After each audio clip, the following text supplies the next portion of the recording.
How to fix video not playing on Google Chrome. Hello everyone, this is Max. Welcome back to another tutorial video. So let's start without wasting any time.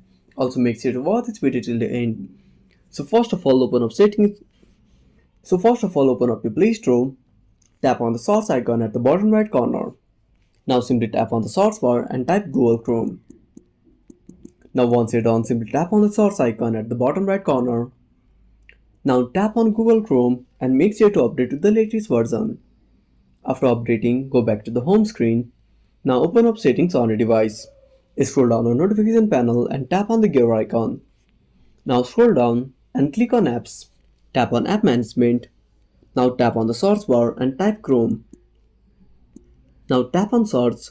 Now tap on Google Chrome. Now click on force stop. Tap on storage usage and tap on clear data.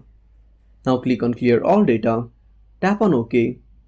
Now restart Google Chrome. I hope this should fix the issue. So that's it. Thanks for watching. Make sure to subscribe our channel and hit the bell icon. See you in the next video.